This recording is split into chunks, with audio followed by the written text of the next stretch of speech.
Okay, this is the more complex sewing process on the mask.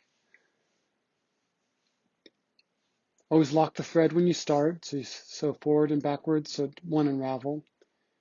And at first we sew down the fold, and that's so when you thread it with the elastic or whatever, that the elastic doesn't get stuck in the channel when you're done.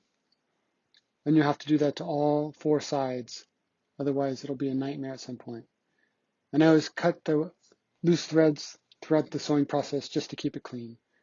And then you sew the bottom and make sure that the fabric's flat and doesn't bunch up, otherwise it'll stay like that permanently. And try to stay pretty close to the edge, so it'll be nice when it's finished. And then lock down the fold again.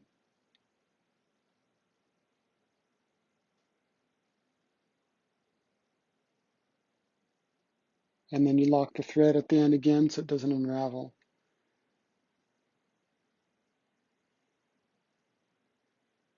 Cut the thread. This might get a bit boring and you might need to fast forward, but then you do the same on the top. Lock the thread. And you always got to hold it tight, otherwise it'll pull it back through the needle.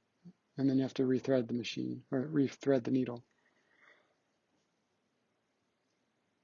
So it's a little tedious, but you have to do all these steps or at the end the mask won't function very well, or it'll be a hassle to deal with.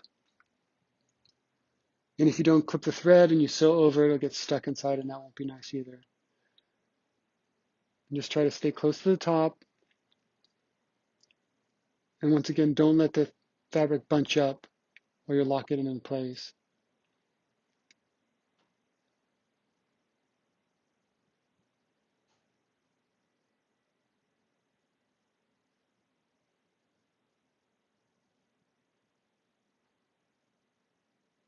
And I sewed this first thing in the morning, so I'm a little slower in the morning than the afternoon.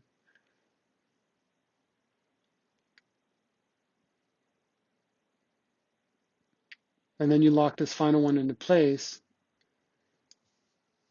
And then you're going to want to flip it and make the channel for the nose wire.